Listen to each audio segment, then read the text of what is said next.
영광스러운 주일입니다. 거룩하신 하나님께서 우리를 예배자로 부르셨습니다. 이제 다 함께 자리에서 일어나셔서 사도신경으로 우리의 신앙을 고백하겠습니다. 함께 고백하겠습니다. 전능하사 천지를 만드신 하나님 아버지를 내가 믿사오며 그 외아들 우리 주 예수 그리스도를 믿사오니 이는 성령으로 잉태하사 동정녀 마리아에게 나시고 본디오 빌라도에게 고난을 받으사 십자가에 못 박혀 죽으시고 장사한 지 사흘 만에 죽은 자 가운데서 다시 살아나시며 하늘에 오르사 전능하신 하나님 우편에 앉아 계시다가 저리로서 산자와 죽은 자를 심판하러 오시리라. 성령을 믿사오며 거룩한 공예와 성도가 서로 교통하는 것과 죄를 사하여 주시는 것과 몸이 다시 사는 것과 영원히 사는 것을 믿사옵나이다. 아멘.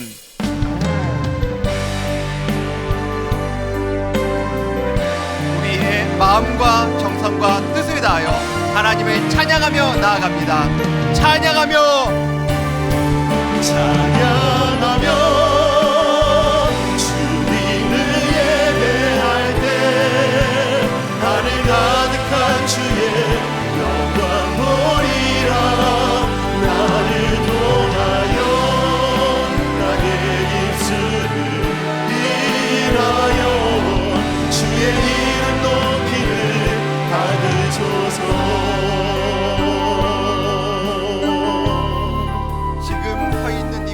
지금 서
이제 우리 하나님 말씀은 에베소서 3장입니다. 신약 성경 313페이지에 있습니다.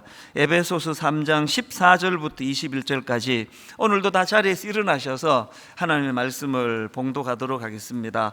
에베소서 3장 14절 제가 먼저 있습니다. 이러므로 내가 하늘과 땅에 있는 각 족속에게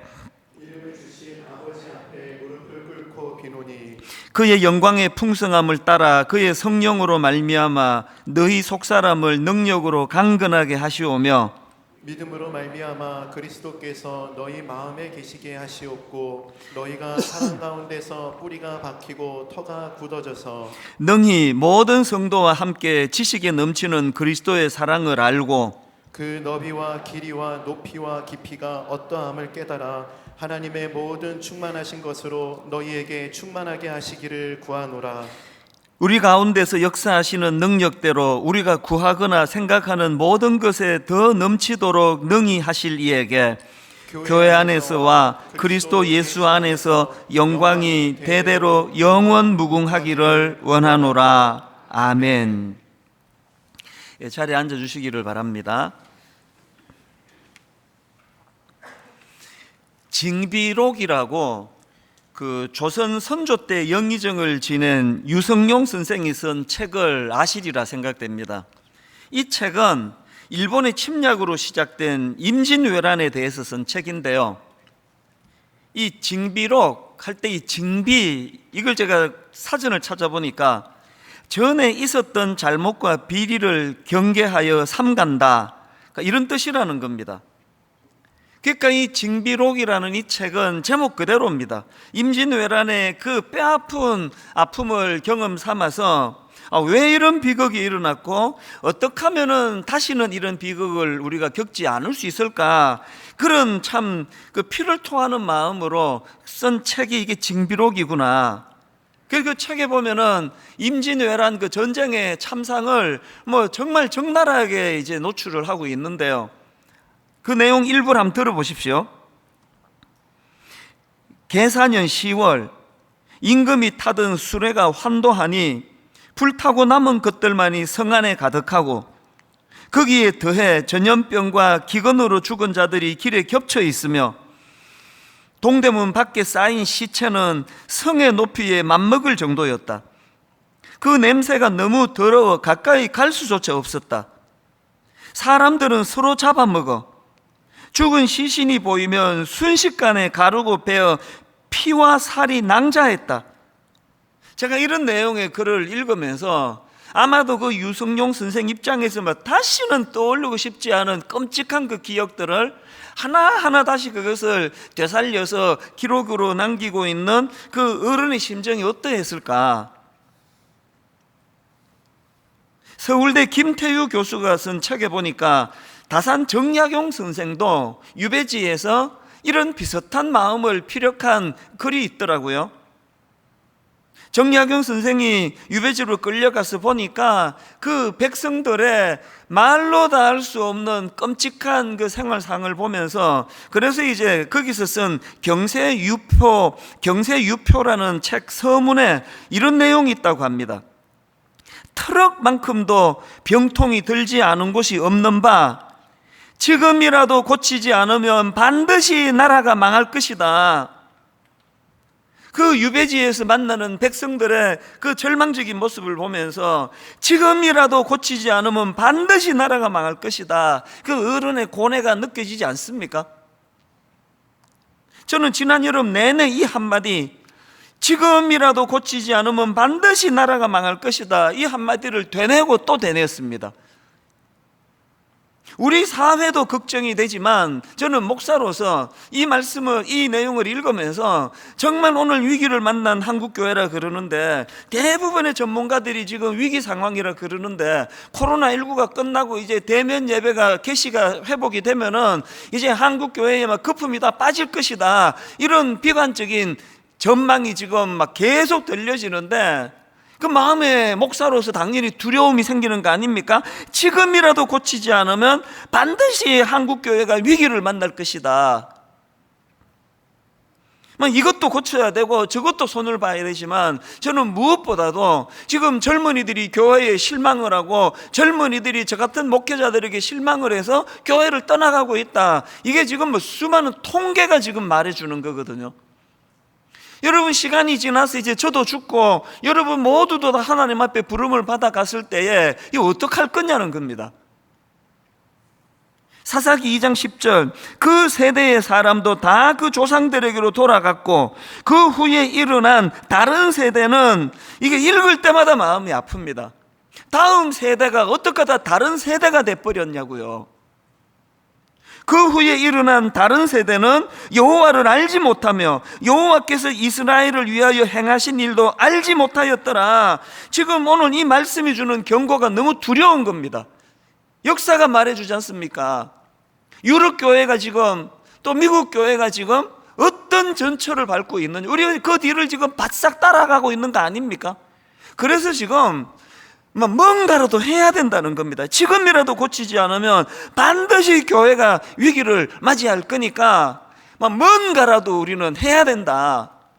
각 교회의 상황에 따라, 각 성도의 사정에 따라 이대로 방치하면 안 된다. 분당 우리 교회에게 주신 이런 면에서의 사명, 또 명령은 그게 바로 1만 성도 파송 운동입니다. 모든 교회들이 다 이 운동 해야 된다고 생각하지 않습니다. 하나님이 각각 교회들에게, 또 성도들에게 너희들 뭔가라도 해야 된다, 이대로 가다가 다 위기를 만난다. 다시 정리해 드리자면요, 우리 교회가 왜 이 일을 해야만 되느냐? 1만 성도 운동, 파송 운동을 선언하기 전에 1년에 등록이 4,000명, 4,200명 막 그렇게 등록이 많이 급증을 하고, 그 해에 1만 성도 파송 운동을 선언 안 했으면은 그 올해에 등록이, 새가족 등록이 5,000명을 돌파할 것 같습니다. 그런 상황인데요, 여러분 지금요, 그 당시로 분당만 하더라도 1년에 교회가 200군데 이상 문을 닫는다는 소리가 들려지는데, 이렇게 쏠림 현상으로 분당 우리 교회 한 교회로만 몰려드는 것을 방치해서 되겠습니까?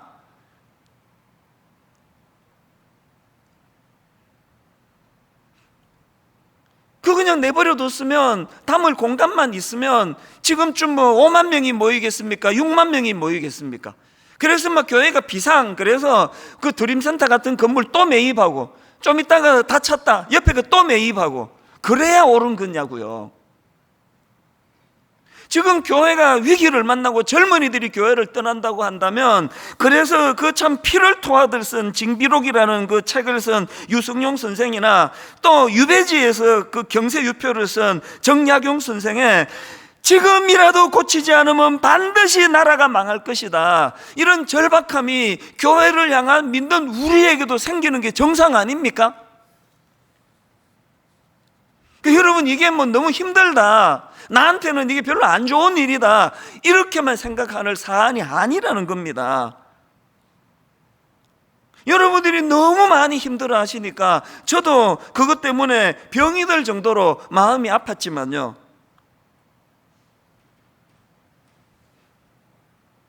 저한테도 이게 너무 버거운 일입니다. 우선 29교회가 너무 많습니다. 이 되지도 않을 일을 괜히 벌려가지고 저렇게 성도들 마음 상하게 하고 힘들게 하고, 그렇게 제가 한 거 아니냐고. 그래서 제가 너무 마음이 힘들어서 일시적으로 패닉이 와서 괴로운 시간을 보냈는데요, 그때 하나님 주신 메시지 간단하다고 말씀드렸잖아요. 복잡한 얘기 없습니다. 제가 이 일을 후회한다고 이게 안 해도 될 일이 아니고요, 이게 잘 된다고 이것 갖고 우쭐할 일도 아니고요, 이거는 분당 우리 교회를 향한 시대적인 소명이라는 거예요.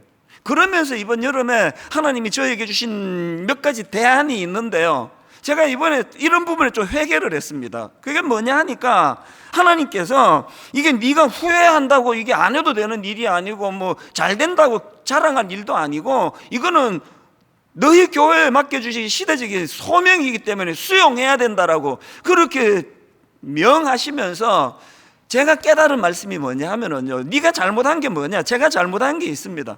성도님 되는데 계속 당위성만, 이거 해야만 된다 이렇게 이야기했는데 그게 잘못됐다는 겁니다.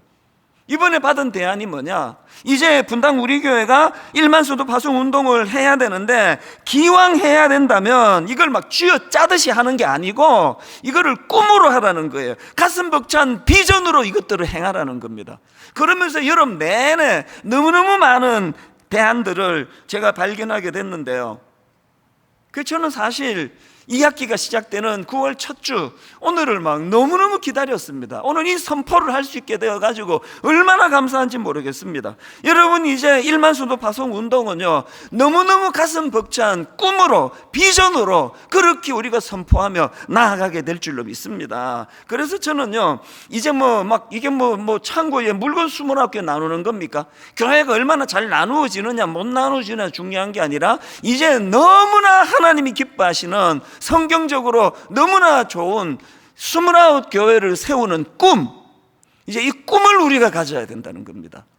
그래서 저는요, 이번 여름에 전 교육자들에게 다 당부를 했습니다. 여러 번 반복해서 당부했습니다. 이제 우리 건강한 교회론을 공부하자고. 신학교 나왔다고 그 이론으로 배우는 그런 교회 이런 것보다도 더 성경적인 건강한 교회는 어떤 교회인가. 그리고 거기다가 어느 공부한 목사님이 그런 얘기 하더라고요. 29 예비 담임 목사님 중에 자기가 이번에 교회론을 공부해 보니까 건강한 교회론은 건강한 목사론이더라. 근데 100% 동의해요. 그래서 제가 우리 교육자들에게 건강한 교회론을 공부하고 건강한 목회자론을 공부하자. 우리 기왕에 목사 되고 전도사 되고 했는데, 어떤 목사가 어떤 전도사가 하나님이 기뻐하시는 건강한 목사인지를 우리 같이 좀 공부하자. 그래서 정말 하나님이 기뻐하시는 그 교회, 사도행전이 말하는 바로 그 교회를 한번 우리가 꿈을 가지고 만들어 보자. 제가 여러분께 약속드립니다.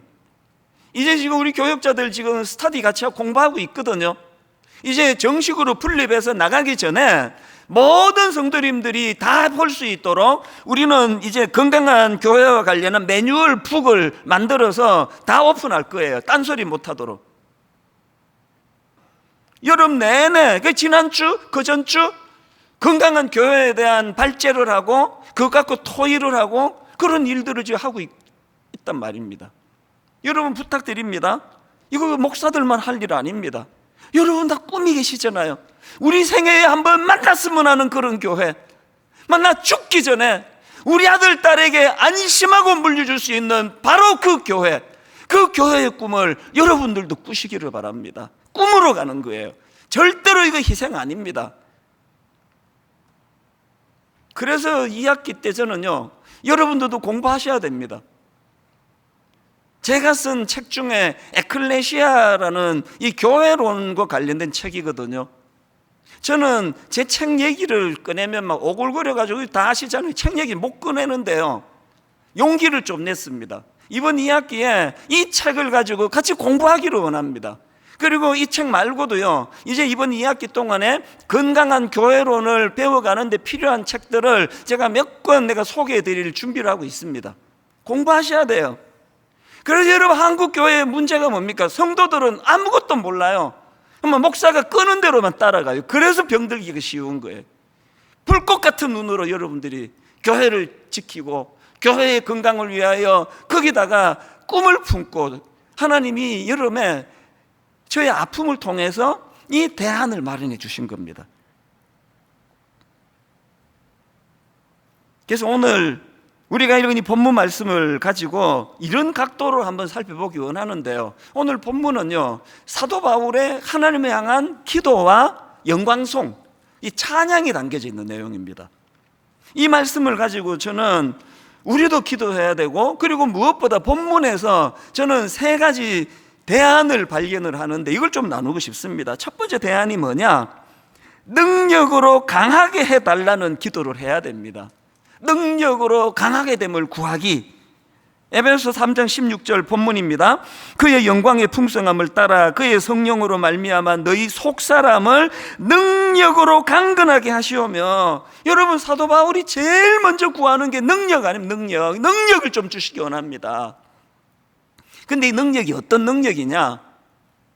그냥 타인들에게 과시하기 위한 외적인 능력, 어마어마한 능력, 이거 아닙니다. 사도 바울이 구하는 능력은요, 속 사람의 강건함, 마음을 강건하게 해달라는 겁니다. 이 마음의 강건함, 유혹이 많은 이 세상을 살아내려면요, 저나 여러분 이렇게 약해가지고는 안 됩니다. 마음이 더 강해져야 돼요. 길성남 교수님이 에베소서 어떻게 읽을 것인가, 그 책에 이 부분들을 참 잘 정리해 놓은 걸 제가 읽었는데 들어보십시오. 마음이 약한 그리스도인은 자기 욕심을 제어하지 못하며 우유부단하여 죄의 유혹에 쉽게 굴복하고 시험과 고난 앞에 무력하게 무너진다. 자기 욕심대로 살고 죄의 유혹과 시험에 쉽게 넘어지는 성도가 어떻게 그리스도의 몸을 세울 수 있으며 어떻게 이방 사회에서 거룩한 삶을 살 수 있겠는가, 또 어떻게 악한 영들과 싸울 수 있겠는가. 맞습니다. 여러분이 악한 영들과 싸우기 위하여 강해져야 돼요. 무엇이? 우리 내면이 더 강해져야 합니다. D.A. 카슨 목사님이 바울의 기도라는 책을 썼는데요, 그 책에서도 이 속사람의 강건함이 뭔지를 잘 설명했는데요, 들어보십시오. 속사람의 강건함이란 뭐냐? 거룩해지는 능력, 말과 생각과 행동으로 그리스도를 철저하게 기쁘시게 하는 능력, 도덕적 각오를 굳히는 능력, 삶 속에서 하나님께 정직하게 감사하는 능력, 겸손해지는 능력, 분별하는 능력, 순종하고 신뢰하는 능력, 예수 그리스도를 점점 더 닮아가는 능력이다. 여러분, 이런 담대한 내면을 하나님께 구해야 될 거 아닙니까?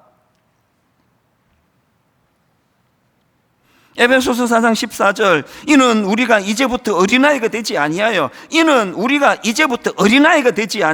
사람의 속임수와 간사한 유혹에 빠져 온갖 교훈의 풍조에 밀려 요동하지 않게 하려 함이라. 이런 영적으로 어린아이가 되지 않기 위해서는 속사람의 강건함을 구해야 된다는 겁니다. 우리 내면이 강해질 수 있도록, 이것도 능력이라는 거 아닙니까? 그런데 여기서 한 가지요, 본문 16절을 다시 한번 보십시오. 사도 바울이 속사람의 능력을 구하는데 거기에 조건은 하나 지금 달고 있지 않습니까? 그의 영광의 풍성함을 따라 그의 성령으로 말미암아 너희 속사람을 능력으로 강건하게 하시오며. 지금 사도 바울이 속사람의 강건함을 놓고 왜 기도합니까? 자기가 강해지면 되지. 왜 기도한다고요? 그리고 자기 속사람이 강건해지기 위해서는 성령으로 말미암아라는 이 조건은 왜 답니까? 바울은 알거든요. 그 능력의 원천은 우리에게 있는 것이 아니라 하나님께 있기 때문이에요. 마인드 컨트롤, 무슨 책 100권을 읽어보세요. 약한 마음이 강해지는가. 그래서 D.A. 카슨 목사님이 쓴 그 책에 보니까 오늘 본문의 소제목을 하나님 능력에 대한 확신, 이렇게 잡혀 있더라고요. 우리가 해낼 수 있다는 우리 능력의 확신이 아닙니다. 하나님 능력에 대한 확신, 이 확신을 가지고 이번 2학기 때 정말 하나님 우리 속사람, 우리 마음의 강건함을 허락하여 주시기 원합니다. 이 기도를 저와 여러분이 함께 드리는 이번 2학기가 되기를 바랍니다. 두 번째로요, 본문에서 발견되는 두 번째 대안이 뭐냐? 그리스도의 무한한 사랑을 좀 깨닫고 또 경험하셔야 됩니다. 길성남 교수님이 쓴 책에 보니까 오늘 본문을 그 헬라어 원문으로 직역해 놓은 걸 제가 봤는데요, 보니까 우리말 성경이 18절 19절을 이렇게 뒤집어서 번역했더라고요. 헬라어 원문으로 한번 읽어드릴게요. 18절 19절. 여러분이 모든 성도와 함께 그 너비와 길이와 높이와 깊이가 무엇인지 깨닫고 지식을 초월하는 그리스도의 사랑을 알기를 구하며. 이게 원문으로 보니까 지식을 초월하는 사랑을 좀 알아야 되는데요, 우리 성경 공부하는 것도 귀하지만 성경에 보니까 하나님 우리 주님 사랑이 대단하네, 이거 깨닫는 것도 중요하지만 우리 지식을 초월하는 그리스도의 사랑을 경험해야 된다는 거 아닙니까? 이번 여름에 그 외부 강사님이 오시던 그 주간에 저는 대구에 있는 제 모교회에 가서 설교를 했습니다. 저는 이제 이 코로나19가 터지면서 이제 성도님들이 완전한 대면 예배가 이루어지기 전까지는 나 외부 집회 안 간다 마음으로 그렇게 결심을 하고 지금까지 한 번도 허락한 적이 없습니다. 그러나 제 모교회가 이번에 70주년이라는데 그래서 이제 가을에 제가 못 가니까 이번에 설교가 없는 날 가서 이제 말씀을 전해달라는 그 너무 기쁜 마음으로 또 이게 내게 얼마나 영광입니까? 그래서 이제 내려갔는데요. 그게 7월 마지막 주 토요일이에요. 차를 몰고 이제 내려가고 있는데요. 바로 그 전주에 하나님이 날 잡아가지고 저를 흔들어 놓으신 거예요. 그래서 주일 예배 딱 1부밖에 설교를 못하고 그리고 막 머리가 깨지듯이 아프고 막 잠이 안 오고 불면증 하여튼 제가 잠이 안 온다면 이건 어마어마한 사건이에요. 그런 너무나 힘든 상황에서 차를 몰고 내려가는데요. 지금 이제 한 달쯤 지난 그때를 떠올리면요. 이게 딱 이 색깔이에요. 그 흑백 영화의 잿빛. 딱 이 느낌이에요. 그 생각하면. 그래서 이게 뭐 지금 차를 몰고 뭐 내가 지금 부산으로 가고 있는지 광주로 가고 있는지 암담하던 그런 상황이에요. 그리고는 이제 숙소에다가 짐을 풀고 그때가 7월 마지막 주니까 막 엄청 더울 때거든요. 습기가 많고 무조건 나왔습니다. 너무 답답하니까. 그래서 이제 한참을 걸었죠. 한참을 걸고 그리고는 이제 국밥 한 그릇 먹고 그렇게 하고 이제 숙소에 들어왔는데요. 뭐 씻지도 않고 뭐 아무도 없고 그러다 보니까 침대에 털썩 누웠는데 그대로 잠이 든 거예요. 너무 답답하고 몸은 이제 목요일 설교하러 내려왔지만 이게 지금 어떻게 되는 건지 이제 뚫고 갈 힘도 없고 너무너무 힘든 그런 시간을 보냈는데 새벽 2시 좀 넘어가지고 눈이 떠진 겁니다. 이제 설교 준비 다 끝나고 막 원고 프린트까지 다 하고 그래서 평상시 토요일 저녁이 너무 치열하니까 이번에는 내가 막 그냥 늦게까지 시큰 잠 자야 되겠다 그렇게 하고 갔는데 웬걸요 새벽 2시 좀 넘어서 잠이 깨졌는데요. 예기치 않은 은혜는 항상 예기치 않게 찾아오는 거예요. 그 새벽의 충만함을 내 정서를 만져주시고 치유해 주시고 회복의 스타트가 제 모교회 설교하러 내려갔던 그날 새벽에 일어난 겁니다. 그리고는 이제 너무 충만한 마음으로 모교회 강단에 썼는데요. 여러분 설교는요 이게 생물이거든요. 그래서 옛날 거 꺼내가지고 설교하면 다 죽은 설교 될 때가 많은 것 같아요. 제가 이 분당에서 설교 준비 다 하고 프린트까지 다 했는데요. 그날 절반밖에 못 썼습니다. 그 새벽에 만난 하나님의 큰 사랑과 은혜에 대하여 너무 감격이 돼가지고 그래서 이제 오랜만에 모교회에 가보니까 내 어릴 때 권사님 여러분 앉아 계시고 그래서 진짜 마음이 울컥하더라고요. 그래서 제가 막 때를 썼습니다. 설교하면서. 내가 지금 힘들어 죽을 것 같다고. 너무 힘들다고. 근데 내가 분당 우리 교회 가서는 이런 이야기 다 하지도 못한다고. 성도들이 걱정하니까. 근데 모교회에 와서는 내 마음을 하소연할 수 있는 거 아니냐고 막 때를 썼어요. 여러분들이 저를 키웠으니까 아주 책임 좀 져달라고 기도해달라는 소리죠. 많은 분들이 그날 어른들이 우시더라고요. 모교회가 참 좋은 곳이에요. 그렇게 설교를 하고 바로 올라왔죠. 장로님 몇 분하고 간단하게 점심 식사만 하자마자 바로 올라오는데요. 바로 여러분 어제 토요일 오후에 잿빛 막막한 상태로 무슨 생각하면서 한 3시간 운전했는지 기억도 안 날 정도예요. 그런데 만 하루도 안 지났는데 도대체 무슨 일이 일어난 겁니까? 올라갈 때는요 제가 좀 죄송하지만 과속을 좀 했어요. 빨리 가고 싶어서 너무너무 가슴이 설레가지고. 모교회는 위로받는 곳이고 저의 사역지는 소명지는 분당 우리 교회 아닙니까? 너무 빨리 가고 싶은 거예요. 막 차를 막 밟았어요. 기뻤습니다. 왜 기뻤을까요? 바로 오늘 본문에서 말하는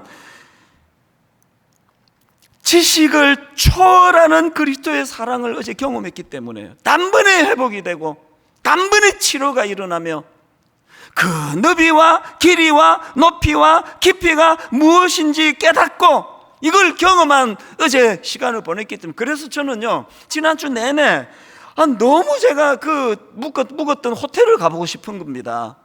너무너무 가보고 싶은 거예요. 막 어제도 막 가고 싶은 충동이 생기고 그 전날도 그랬고. 왜? 그 크신 그리스도의 사랑을 경험한 장소니까요. 그 가보고 싶은 겁니다. 여러분, 힘드신 여러분, 여러분에게 주님과 이런 추억의 장소가 있습니까? 너무너무 힘들대, 잿빛 하늘인데 뚫고 갈 힘은 없는데 해야 될 일은 산더미 같은데 인간적으로 그 누구도 대신해 줄 수 없는데 바로 그 순간에 그 너비와 길이와 높이와 깊이가 무엇인지 깨닫고 내가 알고 있던 그 지식을 초월하는 그리스도의 사랑을 경험하게 되었던 그 장소 있습니까? 여러분, 이거 있습니까? 힘들 때마다 가보고 싶은 그 현장을 되돌아가 보고 싶은 바울이 이걸 놓고 기도하는 겁니다. 주님, 내가 지식적으로 아는 그것을 뛰어넘는 그리스도의 사랑을 내가 좀 알기를 원합니다. 그래서 저는 이번 여름에 또다시 한번 깨달았습니다. 요한일서 4장 18절이요.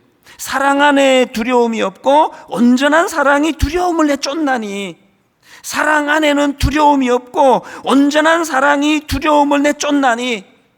여러분들이 힘들어하시는 분들이 계셨다면 여러분의 두려움은 사랑 안에 두려움이 없고 온전한 사랑이 두려움을 내쫓기 때문에 무엇으로 회복할 수 있느냐? 그리스도의 부어주시는 사랑을 경험하는 것밖에 없습니다.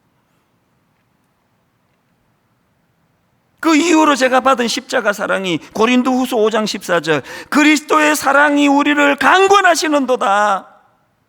그리스도의 사랑이 우리를 강권하시는도다. 우리가 생각하건대 한 사람이 모든 사람을 대신하여 죽었은즉 모든 사람이 죽은 것이라.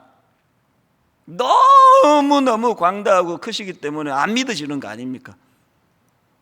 믿을 수가 없는 거 아닙니까? 이 부분을 세 번역으로 보니까 그리스도의 사랑이 우리를 휘어잡습니다.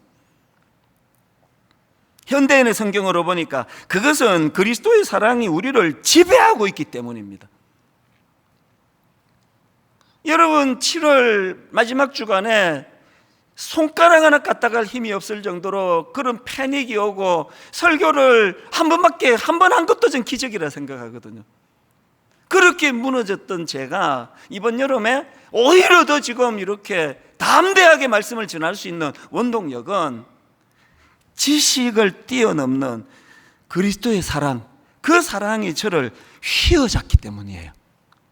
매 새벽마다, 매 아침마다 그 홀로서 있는 현장에서 제가 언제는 혼자가 아닙니까? 수만 명이 이 예배를 같이 드린다 하지만 언제는 제가 혼자 아니었던 적이 있느냐고요. 원래 영적인 지도자는 광야로 가야 되니까, 고독해야 되니까, 사람들 사이에서 자꾸 위로받으려고 하는 순간 영성이 죽어버리니까, 그 고독한 새벽에 골방에서 주님의 그 사랑이 나를 휘어잡는 그 은혜를 이번 여름 내내 경험하면서 여기까지 온 거 아닙니까? 어제 새벽이에요. 갈라디아 2장 20절, 내가 그리스도와 함께 십자가에 못 박혔나니 그런즉 이제는 내가 사는 것이 아니요 오직 내 안에 그리스도께서 사시는 것이라. 이제 내가 육체 가운데 사는 것은, 이제 내가 육체 가운데 사는 것은 나를 사랑하사 나를 위하여 자기 자신을 버리신, 나를 사랑하사 나를 위하여 자기 자신을 버리신 하나님의 아들을 믿는 믿음 안에서 사는 것이라. 어제 새벽에도 그리스도의 사랑이 저를 휘어잡으셨어요. 그리스도의 사랑이 우리를 지배하고 있는 한 두려움은 없습니다. 나를 위하여, 나를 사랑하사 나를 위하여 자기 자신을 버리신, 여러분, 우리 지식을 뛰어넘는 그리스도의 사랑을 이번 2학기 때 구하고 맛보고 누리게 되시기를 바랍니다. 여러분의 두려움은 눈 녹듯 사라지게 될 줄로 믿습니다. 마지막 세 번째로요, 본문에서 발견하는 세 번째 대안이 뭐냐? 하나님의 위대하심을 선포하자는 거예요. 하나님의 위대하심. 바울이 19절까지 해서 소원을 담은 기도를 드린 후에 바로 연이어서 하나님의 위대하심을 선포합니다. 20절 21절입니다. 우리 가운데서 역사하시는 능력대로 우리가 구하거나 생각하는 모든 것에 더 넘치도록 능히 하실 이에게 교회 안에서와 그리스도 예수 안에서 영광이 대대로 영원 무궁하기를 원하노라. 아멘. 저는요, 이번 여름에 일시적으로 패닉이 오고 마음이 무너졌을 때 하나님이 두 가지 대안을 주셨어요. 하나는 앞에서 말씀드렸죠. 건강한 교회를 향한 꿈을 가지라는 거예요. 억지로 하는 거 말고 일생에 한번 건강한 교회를 세우고야 말겠다, 이것을 놓고 하나님께 은혜를 구하겠다, 이 꿈을 가지는 것이 대안이었고요. 두 번째가 이거예요. 성도님들이 이거 전하라. 너 자신도 그렇게 해라. 그 얕은 데서 말이에요. 이게 나한테 좋은 일인가? 이 나쁜 일인가? 가는 게 좋아? 안 가는 게 좋아? 그런 얕은 곳에서의 찰싹거림이 아니라 더 큰 그림으로, 더 원대한 그림을 보면서 이번 2학기는 여호와 하나님의 위대하심을 선포하는 한 학기가 되라. 이게 하나님이 주신 대안입니다. 이번 여름에 에베소서를 묵상했는데요, 여러분이 아시지만 에베소서는 바울이 감옥에서 쓴 편지 아닙니까? 사실 저는요, 부끄러울 때가 많습니다. 특히나 젊은 시절 30대 40대를 돌아보면은요, 설교 그거 순항틀이에요. 막 그냥 여기저기 그냥 그렇다니까 주석 보고 그렇게 적어가지고 이게 뭔 뜻인지도 모르고 설교한 적이 되게 많았던 것 같아요. 에베소서를 가지고 뭐 설교를 한두 번 했습니까? 이번에 절실했던 게요, 제가 그냥 조금 힘들어 보니까 사도 바울의 심정이 막 너무 느껴지는 겁니다. 사도 바울의 고난이 저 정도입니까? 이미 수없이 그냥 두들겨 맞고 복음 전하다가 수없이 오해당하고 막 믿는 동역자들조차도 사도 바울을 모함하고, 그래서요 감옥에 안 가도 지금 그렇게 상태에 빠질 바울 같아요. 그런데 또 감옥에 들어갔단 말이에요. 얼마나 수치스럽겠냐고요. 그 조롱하는 원수들이 얼마나 그것 갖고 비아냥거리겠냐고요. 잘난 척 하더니 뭐 별 수 없네. 하나님이 자기를 그렇게 사랑한다면 감옥에 왜 가? 감옥에서 바울은요, 그 수치심으로 견딜 수 없을 것 같은데 놀랍게도 바울에게는 그런 위축됨이 없는 겁니다. 우리는 조금만 뭐가 있어도 흔들리고 위축이 되는데, 그래서 제가 에베소서를 왜 사도 바울은 그렇게 위축되는 게 없느냐, 이 기준을 가지고 읽다가 발견한 게 있습니다. 제가 바울에게 이번에 또 배운 거 있는데요, 잘 들어보세요. 여러분, 상처받지 않을 비결을 내가 바울에게 배우는데, 여러분 상처받고 싶지 않으세요? 상처받고 싶지 않으면 너무 자기 자신에게 집중하지 않는 거, 이게 상처를 피하는 비결이더라고요. 자, 보십시오. 이런 관점으로 에베소서를 딱 펼치면 첫 마디가 이겁니다. 에베소서 1장 1절, 하나님의 뜻으로 말미암아 그리스도 예수의 사도된 바울은, 대부분의 바울 서신이다 이렇게 시작을 하는데, 지금 감옥에서도 흔들림 없이 맨 먼저 고백하는 게 하나님의 뜻이에요. 하나님의 뜻. 그리고는 3절에 보니까 찬송하리로다. 본론으로 들어가 첫 말씀이 찬송하리로다. 그리고 6절, 이는 그가 사랑하시는 자 안에서 우리에게 거저 주시는 바 그의 은혜의 영광을 찬송하게 하려는 것이라. 14절, 이는 우리 기업의 보증이 되사 그 얻으신 것을 속량하시고 그의 영광을 찬송하게 하려 하심이라. 여기서 제가 깨달은 게 이거라니까요. 위축될 수밖에 없는 그 상황에, 자기가 초라해질 수밖에 없는 그 상황에, 두려움에 휩싸일 수밖에 없는 그 상황에서도 바울이 위축되지 않고 두려움에 빠지지 않을 수 있었던 비결은 그 상황에 너무 함몰되지 않는 겁니다. 자기 자신에게 너무 집중하지 않는 겁니다. 두려움이 많았던 분 돌아보세요. 일만선도 파수 운동 이후에 난 어떻게 되는 거야? 우리 가정은 어떻게 되지? 저 목사, 내가 29 목사 중에 한 교회로 가야 되는데 내가 믿을 수 있나? 그게 두려움을 만드는 거거든요. 이번 2학기에 하나님 주신 대안이 뭐냐? 저와 여러분 모두가 다 그런 어떤 인간적인 자기에게만 몰두하는 생각을 내려놓고 위대하신 하나님을 찬양하기 시작하는 겁니다. 위대하신 하나님을 선포하고 그 하나님을 높여 찬양할 때 우리 안에 두려움은 사라지게 될 줄로 믿습니다. 저는 결론을 이 찬양으로 마무리하기를 원하는데요, 이 찬양, 여러분, 나의 기도하는 것보다 더욱 응답하실 하나님, 나의 생각하는 것보다 더욱 이루시는 하나님, 이 하나님 앞에 세 가지 구해야 돼요. 하나님, 제가 참 심약합니다. 하나님, 기도합니다. 종을 능력으로 담대하게 해주세요. 두 번째 기도 제목이 뭡니까? 그리스도의 무한한 사랑을 깨닫기 원합니다. 내가 아는 그리스도의 사랑은 지식적인 사랑이 많은데, 아버지, 내가 힘들 때 내 생각과 내 경험과 지식을 뛰어넘는 그리스도의 사랑을 한번 경험해 보고 싶습니다. 세 번째 대안이 뭐라 그랬습니까? 우리 생각의 수준을 한 단계 높이기를 원합니다. 온통 그저 내 문제, 내 가족 문제. 아버지, 이 생각의 지경이 넓어져 하나님의 위대하심을 선포하는 그런 한 학기가 되기 원합니다. 그래서 여러분, 20절 21절 선포하고 말씀을 마무리하기 원합니다. 우리 가운데서 역사하시는 능력대로 우리가 구하거나 생각하는 모든 것에 더 넘치도록 능히 하실 이에게, 우리가 구하거나 생각하는 것보다 더욱 넘치게 해주실 그 하나님, 어떡하라고요? 21절, 교회 안에서와 그리스도 예수 안에서 영광이 대대로 영원 무궁하기를 원하노라. 저는요, 아침에 코로나19가 고마웠어요. 무슨 뚱딴지 같은 소리냐 싶으시죠? 코로나19 때문에 디아스포라가 일어났잖아요. 코로나19가 없었다면 전부 이 안에서와 드림센터에서만 찬양이 울려 퍼졌을 텐데, 놀랍게도 코로나19로 말미암아 여러분, 지금 이 시간에 미국에서도 예배를 드려요. 호주에서도 예배를 드려요. 유럽에서도 예배를 드려요. 동남아시아에서도 예배를 드려요. 여러분, 지금 이 시간에 제주도에서도 예배를 드려요. 광주에서도 예배를 드립니다. 부산에서도 예배를 드립니다. 서울에서도 예배를 드립니다. 놀랍지 않으세요? 지금 원근 각처 수만 명이 함께 모여 그 하나님을 같이 찬양하기를 원합니다. 그 하나님을 소리 높여 선포하기를 원합니다. 코로나19도 막지 못하는 위대하신 하나님을 찬양하기를 원하는 우리 마음을 오늘 예배 원근 각처에서 곳곳에서 선포되기를 원합니다.